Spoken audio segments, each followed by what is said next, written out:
the first step now, we need to graph our system of inequalities. Right? The first two, what are those first two, Talis, together? We just need the first quadrant, right? X greater than or equals 0, Y greater than or equals 0 means everything that our solution is going to be, or our system of inequalities, the graph will be in the first quadrant. That's what this means. We know that, like in real world kind of stuff, that's probably what we want, because usually the variables are real world things that negative doesn't make sense. So we would have to graph these two inequalities on the same background. Let's look for where the shading overlaps.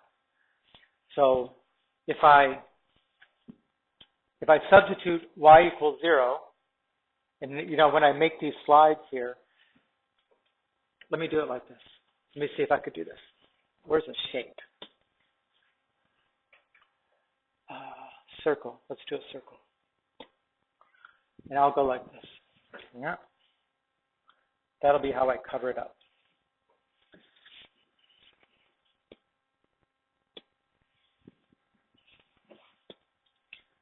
Well, that's kind of not great, but that's okay. So if I cover up the y, the x equals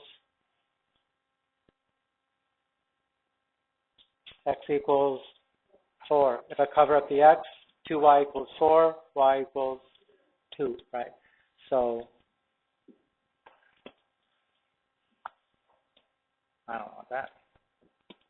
Get that out of there. Probably going to be more trouble than it's worth, but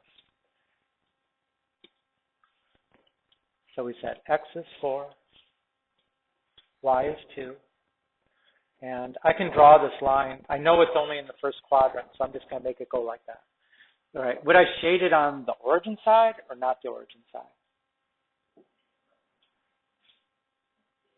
Plug in 0, 0. Does it lead to a true statement?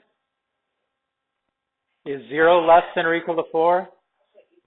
Right? It is. So you would want to shade on this side. I'm just going to do it with arrows, because if you do all the shading, it really can get messy. Okay, how about the second one? If I cover up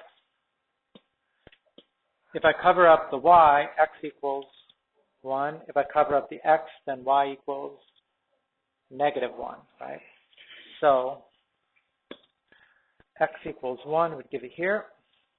Y equals -1 is here. So we can show the line like that. Okay, which side of that line would I graph? The origin side or not the origin side? 0 minus 0 less than or equal to 1 is true, so we want the origin side. Okay, and then of course we had these that said that we're only in the first quadrant. So you could see that if the shading would overlap in this quadrilateral, there's 4 sides to it. All of that there is where it overlaps. Okay, the shaded area, when you graph these constraints, it's called the feasible region. Yeah?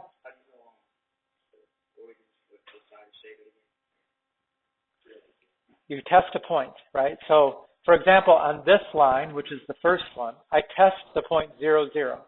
If I plug in a 0, 0, I get 0 is less than or equal to 4. Is that a true statement? 0 is not less than or equal to 4, okay? It is. So that means that 0, 0 would be on the side that was shaded, because only one side of the line is. And so I'm going to shade on that side.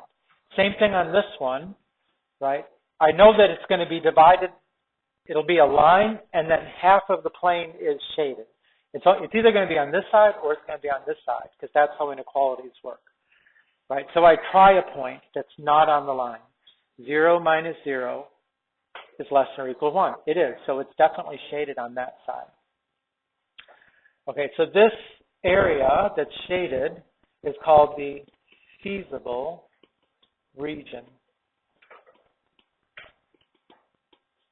Okay, and the corner points of the feasible region are called vertices.